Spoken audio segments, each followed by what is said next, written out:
Well, Allison and I moved into our brand new condo the first year after seminary, and we loved it. We were excited about it, and we did what most of you would do. We put an open house party invitation out to a lot of our seminary classmates and friends, and so the party was going really great. We were having fun. It was awesome, and then all of a sudden my friend said, "Hey, Zach, where's the bathroom?" No big deal, I thought. Upstairs, everybody goes to the bathroom, even females. And so young teenage boys maybe don't know that, but anyway, he goes up to the bathroom and 5 minutes pass, 10 minutes pass. I'm not really like that worried about it. 15, 20, and I'm starting to think, what's going on up there? About a half hour in, I go up the stairs, I knock on the door. Hey man, everything okay? Yeah, Zach, it's fine.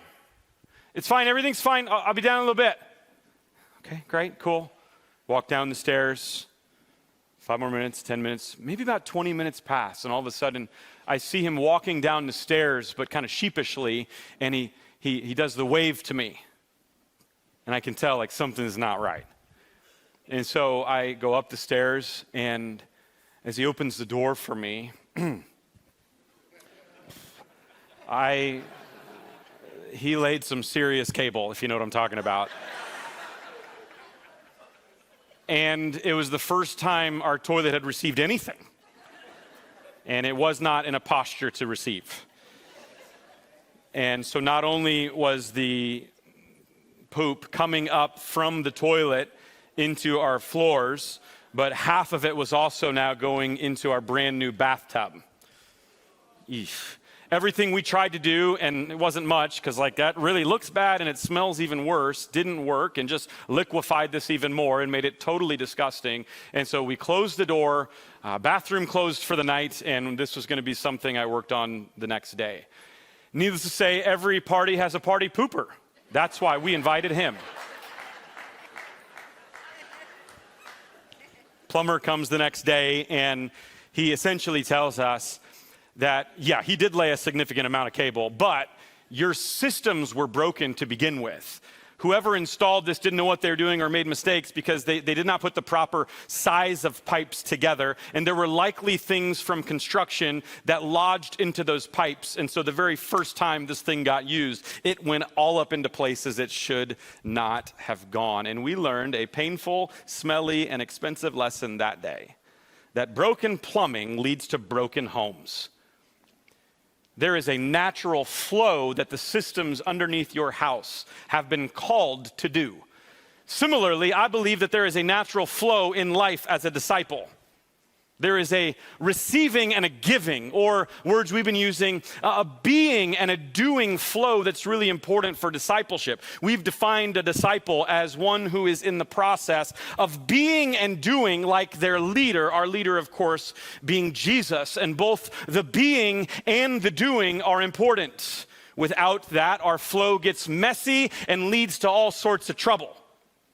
And if our system for following Jesus is broken, well, things eventually get backed up, clogged up, and don't look pretty. Some of us, we are good at being, and we just be. We consume, and we consume, and we consume. We have all this input, but no outlet, and so we're like spiritually clogged, if you will. Whereas others of us, we don't like the being, we like the doing, and so we just do. And aren't you ready for me to move on from do stuff? Yeah, you know what happens. Last week I said, I don't mind letting you guys sit in your crap for a little while. Today I've taken it to a whole new level, haven't I?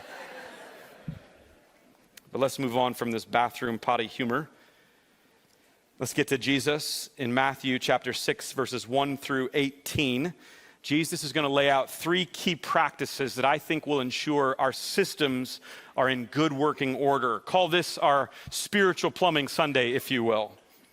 And the main point of today, which I've already brought up, is discipleship is a system of being and doing.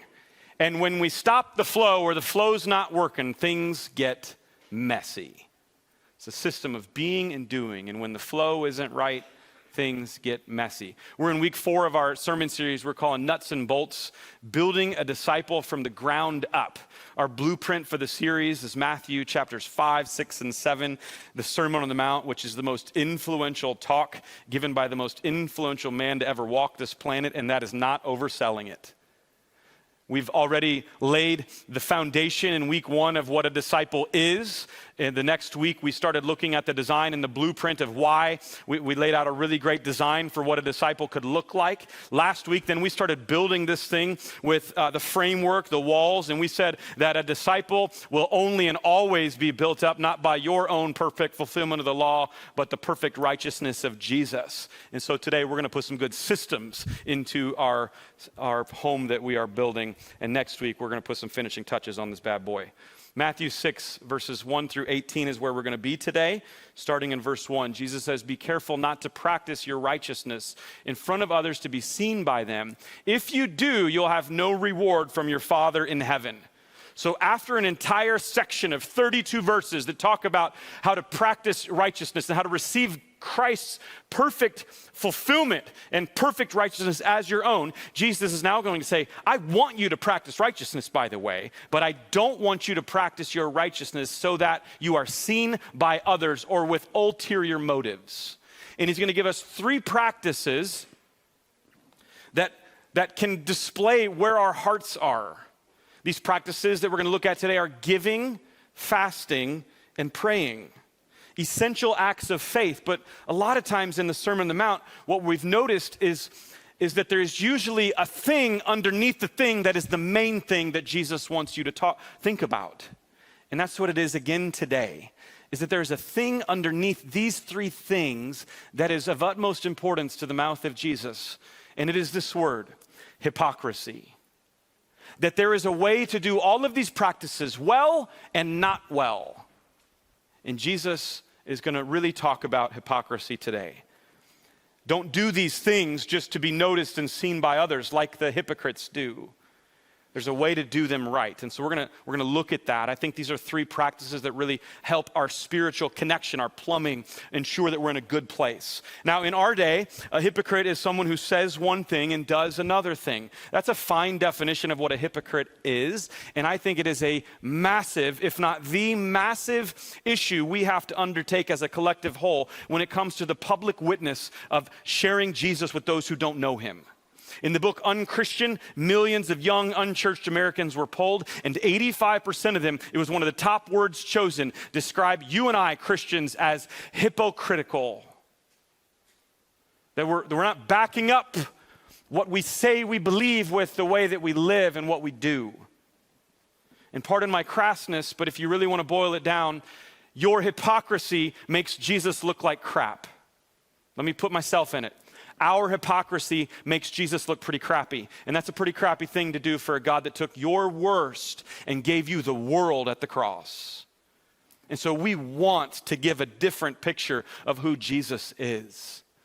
I mentioned how important the Sermon on the Mount was to a non-Christian named Mahatma Gandhi, who is largely known as the person who led the liberation of India. And he loved the Sermon on the Mount and the teaching of Jesus so much that he would read them twice a day. And maybe you've heard this quote. This is what Gandhi once said. "I like your Christ. I do not like your Christians. Your Christians are very unlike your Christ." This is hypocrisy. Now, the Greek word, it sounds very similar, is hypokrites. And it implies acting or pretending. It was used a lot in theater language. When someone would act as somebody else, they would be a hypocrite. There is a pretending and a faking and an acting going on, and the Pharisees were really good at this. And Jesus is going to come down on the Pharisees over and over and over again. It's why he had such harsh words for them, because their outer actions were really good. Are you hearing something? Okay, if that keeps up, give me a different mic, because I don't want to stop. Anyway, they looked really good on the outside, but they were acting. They were doing these outer actions, not because they loved God or were in a deep relationship with him, but so that others would see who they are. Now, I find this fascinating in my study of this, that the word hypocrite is only used 17 times in the Bible, and all 17 times it is used from the mouth of Jesus. Jesus was doggedly interested in you not being a hypocrite, because the good side of that is you actually get to be in a real relationship with Jesus. So in that day, it was very much pretending and acting. And you need to know about the culture that day, which was largely influenced by Roman and Greek culture, that really the only game in town was honor for them. It was an honor and shame culture for sure, which means that your standing in your community, your name, your reputation was what it was all built on. And so the more things that you do well, you're hoping that others would see them because that influences your name in a positive way and gets you at different seats at different tables, and you can move up and up and up and up and be known and have your name be of good reputation. An honor and shame culture. We have an honor and shame culture in America today. I certainly think we do. But I think it's not the only game in town, whereas for them it was. There's other games we play today. We play the climb the ladder and get as wealthy as you can game. And people that do that love to go to their high school reunion and say, look at me now, right? Look at how rich I am. We have people that are playing, especially in our day, younger generations, what I'm calling the platform game, that it's maybe not about prosperity and wealth. It's actually, I just want influence. I want fame, and the way to do that is to increase my following, my influence. I'll be an influencer. Platform. There's actually a really strange game that some people play, and it's this game where I don't care what you think, I'm gonna be me.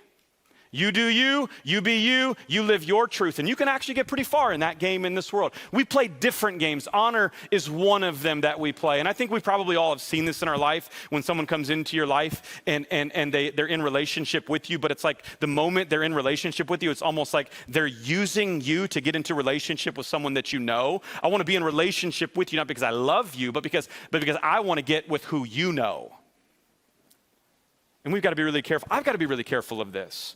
I live in the Christian content creator world, and it's a tough world because you do want to get noticed and recognized to get the message out there even more, but I got to be really careful that I don't get into relationships with this person because that person knows this person and he knows her, and that girl might help me get an opportunity there and a speaking opportunity here. It's really a tough game, and it's a fine line to know when you cross that.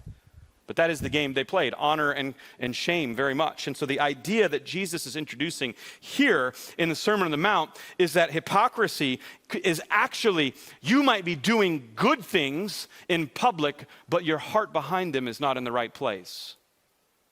And that's a truer definition of hypocrisy from Jesus. Doing the right things for the wrong reasons is the heart of what Jesus is coming after, the heart of hypocrisy. And you need to know that because as we introduce these three spiritual checks for you, if you will, these three systems, it'll help you understand the things Jesus is saying here as I go through these three concrete examples. The first is giving to the needy, the second is prayer, and the third is fasting. But doing any of them with hypocrisy is a dishonorable thing to do. So he starts, verse 2 says, when you give to the needy, don't announce it with trumpets as the hypocrites do in the synagogues and on the streets to be honored by others. Truly, I tell you, they've received their reward in full. They got all the honor they wanted. But when you give to the needy, don't let your left hand know what your right hand is doing so that your giving may be in secret. Then your Father who sees what is done in secret will reward you.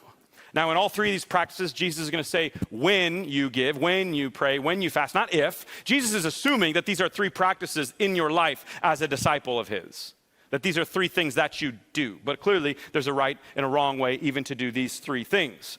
And you might say, well, did they really announce it with trumpets that they gave this much? Like, I don't know if they did that, but what I do know is they're a big, bold, announcing, trumpet-blowing society. That when you look back in Peter Lythart writes about this as a scholar of that times, he says in Homeric Greece and Athens, a patron, which is like a really powerful authority or a godlike figure, that when a patron came into town, he expected his clients to form an entourage and blow trumpets and shout his praises as the patrons passed through the streets of Rome. This was what it looked like to be an honor culture.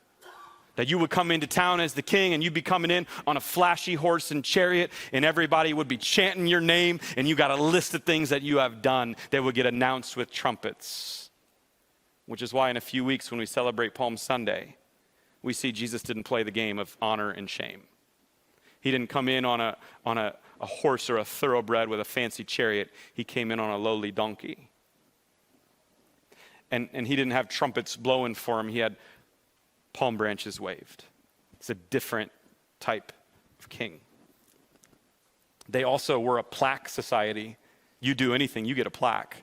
Like you really want plaques, you want your names on buildings and to be known for things.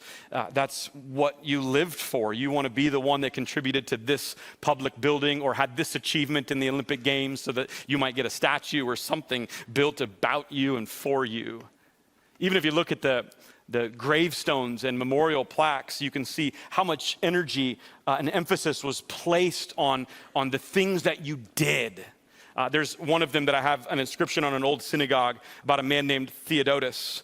And you can read along with me. It says, Theodotus, son of Vetanus, priest and head of the synagogue, son of the head of the synagogue and grandson of the head of the synagogue, built this synagogue for the reading of the Torah, for the teachings of the commandments, as well as building the guest room, the chambers, the water fittings, and an inn for those in need from abroad. These are all the things that Theodotus did. Let's honor him. Let's publicly revere him. Now, what Jesus is not saying is don't give to the needy. He's saying when you give to the needy, you are called to give to the needy. In fact, there's other scriptures where Jesus says, how you treat the poor and the needy is very much like how you're treating me. So we're called to give to the needy. What he's saying, though, is you don't need to blast it out every time you give something. You don't need your name on something every single time. You don't got to announce it and be recognized for all the generosity that you give. You don't need to, when the offering buckets pass, stand up and say, I just gave a Benji. Not that I've heard any of you do that. That'd be weird if you did. You don't need to do any of that. We're not doing it for our name. But I think sometimes we can incorrectly teach this as well. And I think sometimes it's like, well, Jesus is saying you should never talk about your generosity. And I don't actually think that's the case. I think there's scriptures that I know there are scriptures that tell you there's a time and a place that sometimes you do talk about generosity in public. And if you're a leader in the church, you're actually called sometimes to help others see the generosity, the impact and difference that it makes and the joy that you can have in generosity. So it's not like never, ever tell anyone. I think actually as a disciple, you ought to have someone in your life that you can tell all the bad things, but also all the really good things that are happening in your life that you do. I think that's really fun and important to do. But if every time you ever give anything, you've got to get recognized and you need a swag bag for every gift, like there's a problem with your generosity. You're doing this to be seen and noticed by others, which is the heart of hypocrisy. Instead, Jesus introduces this idea that your giving should be done in a way that your left hand doesn't know what your right hand is doing. And that feels kind of weird. That feels kind of haphazard and random. I feel like God, my hand should know what they're doing. And you're telling me to give in this manner? What does this look like? What does this mean? I really like the way the Bible Project talks about this, that they equate this to dancing. Maybe some of you are really good dancers and you can go back to your wedding night or at the wedding of somebody else and the party's going and the music's bumping and beating and you are just going with the music, right? And it's like you can tell that person when they're dancing, their right hand and their left hand, they know what they're doing, but they don't know what they're doing because they're just moving kind of in a fun, joyous way, unlike me up here right now that I don't know what I'm doing, right? My right hand, my left hand, my hips, my feet, none of this knows what it's doing when it's dancing, but it's fun, it's exciting to dance and just kind of go with the music and just let yourself go. God is saying that's the type of generosity I want for you.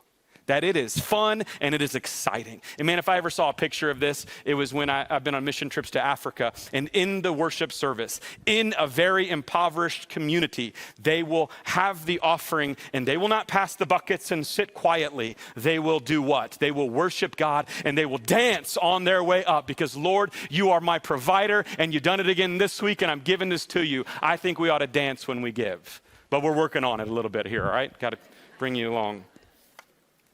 That's the kind of natural, unforced generosity that at first you're gonna think a lot about what your left hand and right hands are doing.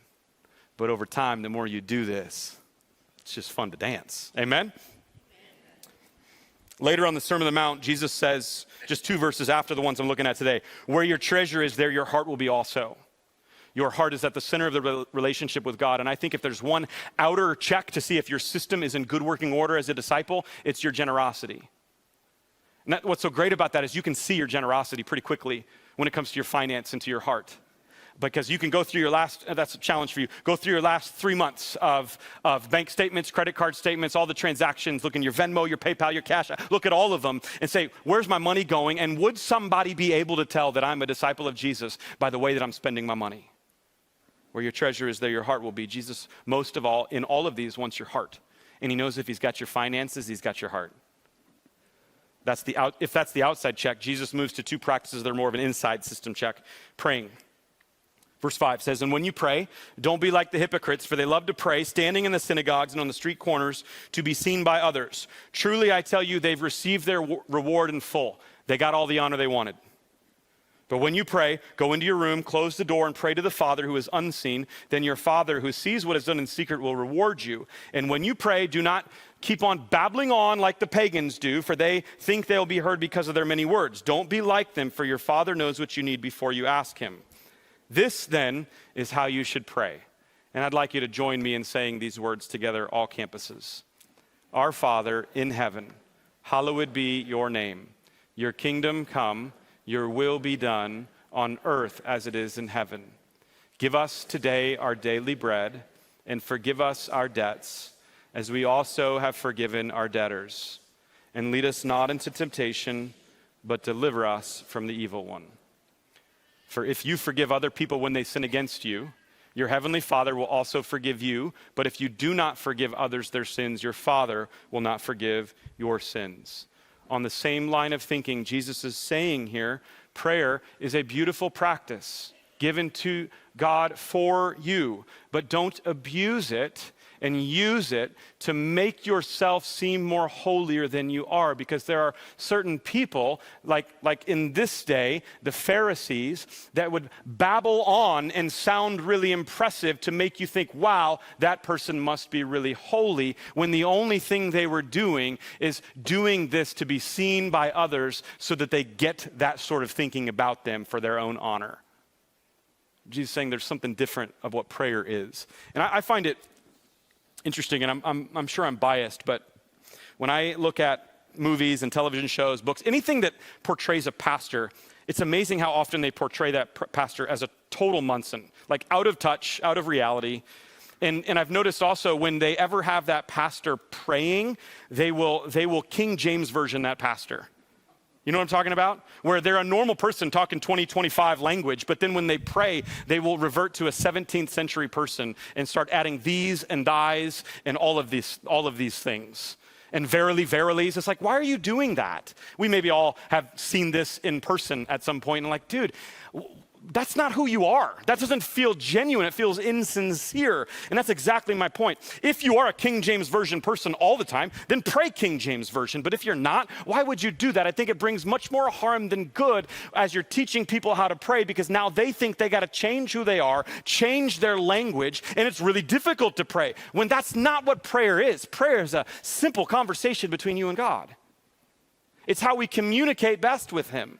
And you don't need to change who you are. That's the beautiful invitation, is prayer is just come to me as you are. You're my child, and I just want to talk with you. I just want to listen to you. I want to talk to you. I want you to listen to me. That's what prayer is.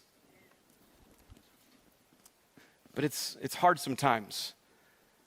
I've noticed I got to be really careful at this, because I have found, just like you, my relationship with God has ups and downs.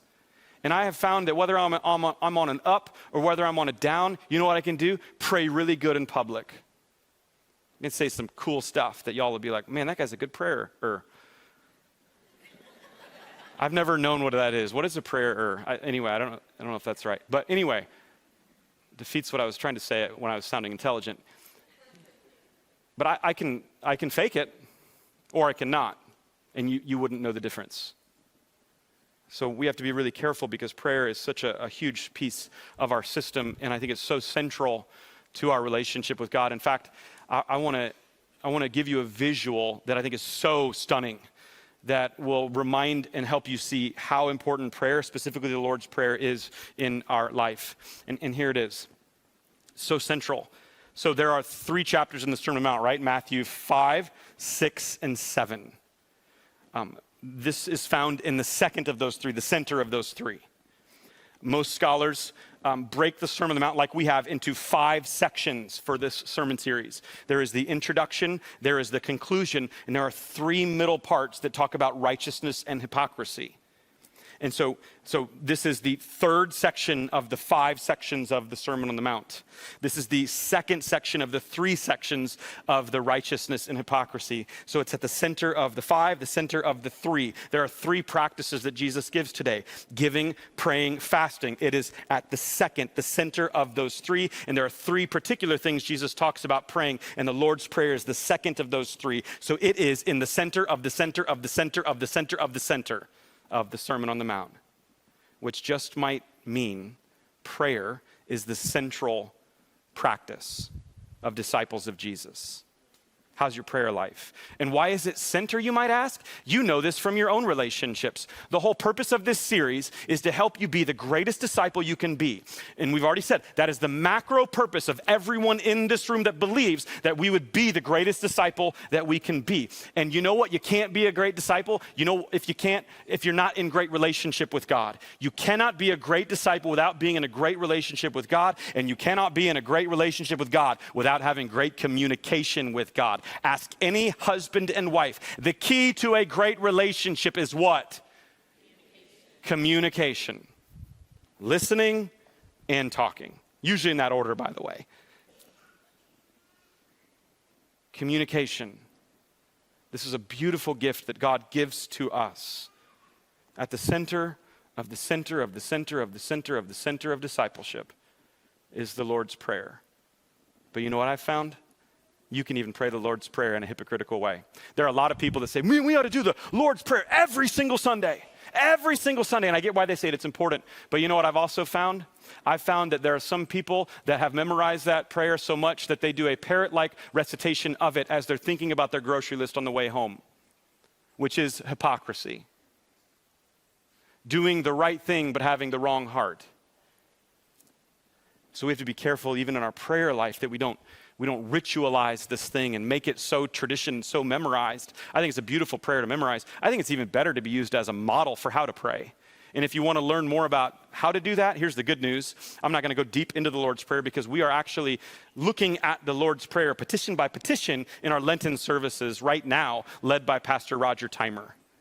So come on a Wednesday or go to kingofkings.org/watch at noon or later on that Wednesday, and that video will be on demand. Of course, every other week is a blizzard and it's canceled, but the ones that are on, you know what I'm talking about. Jesus moves to the 3rd practice, fasting. When you fast, don't look somber as the hypocrites do, for they disfigure their faces to show others they're fasting. Truly, I tell you, they've received their reward in full. They got the honor they wanted. But when you fast, put oil on your head and wash your face. In other words, shower and practice good hygiene, so that it will not be obvious to others that you are fasting, but only to your Father who is unseen, and your Father who sees what's done in secret will reward you. Now, unlike the other 2, giving and praying, fasting might be a little less known for you. Maybe it's a practice, again, Jesus doesn't say if, he says when, but maybe this is a practice that you don't particularly take part in very much. What is fasting? Fasting is a spiritual practice where you deny yourself something or you give up something for a period of time, usually in a sacred or serious moment. We see fasting in the Old Testament and, of course, in the times of Jesus. There were times when all of the people were challenged to fast. The Day of Atonement was one of those challenges where I want all my people to fast on this day. There are also times when you see in the Old Testament, you see a guy like David who committed sin and he fasted to help himself work through the sorrow that came from that sin. There's also Jesus fasting, by the way. You want to know where? In the chapter right before the Sermon on the Mount to prepare for a 3.5-year ministry. Fasting is a beautiful thing where you're giving up something, you're denying yourself something from this world. And a lot of times back then, of course, it was food and drink. And I find fasting to be my least favorite spiritual practice because I love food. Anyone else? Oh, I hate fasting. It's brutal. Every time I've done it yet, somehow I've found great reward in it. And I found the season of life where people fast the most is actually the one we're in right this very moment. It's Lenten. Lent is the season. 46 days, 40 days plus 6 Sundays that lead to Easter. And if you've grown up in a mainline denomination, you've probably at some point been encouraged, hey, you should give up something for Lent. So a lot of people are giving up something in this sacred, serious season as we prepare for the death and the resurrection of Jesus. This year, I fasted from something that I love, because you want to fast from something you love or something you want or something you crave. So I fasted from doing the dishes this season. It's really hard to let it go. Kidding. But what can you give up for a period of time, and in what way, shape, or form can you deny yourself something that you really want? I said it a few weeks ago, maybe, is, in this season, some people give up coffee. And so what Jesus is saying here is if you give up coffee, don't carry around a mug that says, I gave up coffee for Lent as you're drinking tea, right? Don't do it.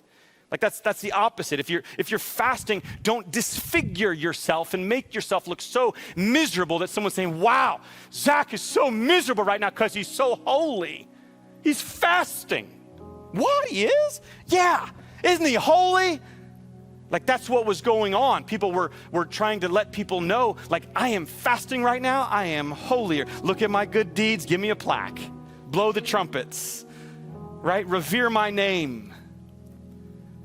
But it's about giving up something that's important to you. Pastor Chris Hodges helped me see this super simple connection years ago of how the last two practices, prayer and fasting, can work together. This is our internal check. If giving is our external check, this is our internal check. That praying, what does it do? It helps us connect with God. It's our communication channel to God. And we all need healthy connection with God. What does fasting do? Fasting helps us disconnect from the world. Because sometimes our connection issue isn't with us and God. It's I'm just so dang connected to the world that makes it really easy to be hyper-connected everywhere. Sometimes our connection problems are with God and we're too connected with the world, but these work together. So I'm praying to God and I'm connecting with Him in my relationship with Him. I'm talking and listening to Him. And at the same time, I'm disconnected from the world. I'm giving up something that I want for a season of time or a day or a period. And as I'm thinking about that thing, right? If I'm giving up coffee or if I'm giving up food for a certain period of time, then when I really want that food, really feel like I need that food, really feel like I need that cup of coffee, I actually can use that as a moment where I pray. They can work together. So God, I really want that coffee right now. I really want that food. I'm feeling hangry right now, and I shouldn't be hangry because that's not the point of what fasting is. And so Lord, be my strength and be my sustenance. And God, thank you for the provision and the great blessings you provide. Most days I wake up and I don't think about the coffee that I drink, but it's really good and I love it. Did I tell you, God, I want it, by the way? I'm not going to do it, but I want it. And so, Lord, just like maybe like coffee, maybe there's other things you've given me blessings that I'm taking for granted, and open my eyes to see those today. Right? We are connecting to God as we are disconnecting from the things of this world. They work together. Our systems are about connection. We get the opportunity to connect with God. And many times we can't connect with God because I know I am dang connected to this world. And so my challenge for you this week, I'm pulling it right out of the end of the Sermon on the Mount. Jesus says, you're foolish if you hear all this stuff and don't do anything with it. Actually, he said, you're a moron. That's the Greek word, moro. So my challenge this week is please don't be a moron. Do the three things. Give, pray, fast. If you're already doing them, do them in an improved way somehow this week, in some way, shape, or form. Not because you have to, and certainly not to tell others like how great you are at doing these things. That's hypocrisy. But do them rather because it's pretty cool that the God of the universe not only wants to be, but has made a way through His righteousness to be in a real relationship with Him. And you actually don't need to fake or pretend or be an actor.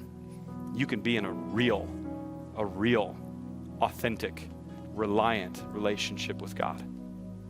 And as we become the real, authentic, reliant disciples of Jesus, we'll give the world a greater representation of who Jesus actually is. Not the fake Jesus, not the pretend Jesus, the real Jesus who changes lives. So I don't know about you to stand right now. And I want to do that central practice with you as we close up this message.